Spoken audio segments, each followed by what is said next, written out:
നമസ്കാരം. ഗാസയിൽ നിന്ന് ജനങ്ങളെ പുറത്താക്കണമെന്ന ട്രംപിന്റെ അതിവിചിത്രമായ ആവശ്യം വലിയ വിവാദമായി. ലോകം മുഴുവൻ അമേരിക്കൻ പ്രസിഡന്റിന്റെ ഭ്രാന്തൻ പ്രസ്താവനയ്ക്കെതിരെ രംഗത്തു വന്നു. ജന്മനാട്ടിൽ ജീവിക്കാനുള്ള പലസ്തീൻ ജനതയുടെ അവകാശം ചോദ്യം ചെയ്യാൻ ട്രംപിന് എന്താണ് അവകാശം അല്ലെങ്കിൽ അധികാരം? ലോകത്തിന്റെ ചോദ്യം ഇതാണ്. ഇസ്രായേൽ ലക്ഷ്യമിടുന്നത് വംശഹത്യയാണെന്ന് വ്യക്തം.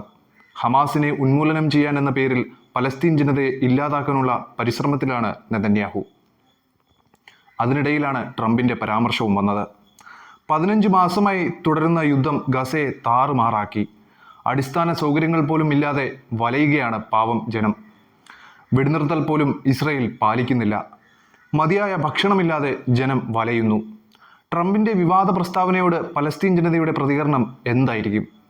പ്രതിരോധം അതിജീവനമായി മാറുന്ന അവസ്ഥയല്ലേ ഇത്? അതായത് അതിജീവനത്തിനായി പ്രതിരോധമല്ലാതെ മറ്റൊരു മാർഗവും ഗസയിലെ ജനങ്ങൾക്കില്ല. അമേരിക്കയോടും ഇസ്രയേലിനോടും പലസ്തീനികൾ വിളിച്ചു പറയുന്നത് ഇങ്ങനെയാണ്: കൊല്ലാം, പക്ഷേ തോൽപ്പിക്കാനാവില്ല. അതിനിടെ ഹമാസിന്റെ തടവറയിലുള്ള ഇസ്രയേൽ ബന്ദികളുടെ ബന്ധുക്കൾ ആശങ്കയിലാണ്. ഗസ ഏറ്റെടുക്കാനുള്ള ട്രംപിന്റെ നീക്കം ബന്ദിമോചനത്തെ തകിടം മറിക്കുമോ എന്ന ആശങ്കയിലാണവർ.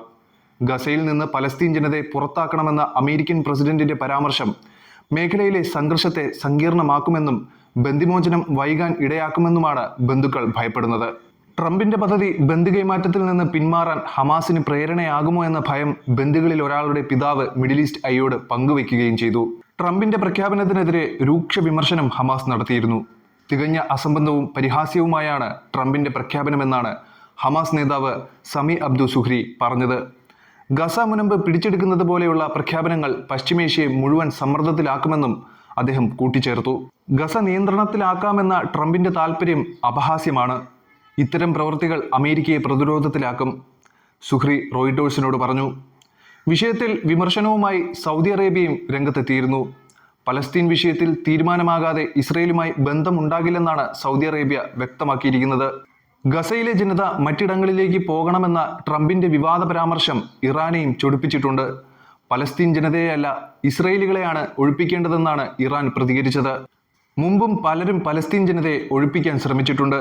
എന്നാൽ അവരെല്ലാം പരാജയപ്പെട്ടു. പലസ്തീൻ ജനതയെ ഒഴിപ്പിക്കാനാവില്ല.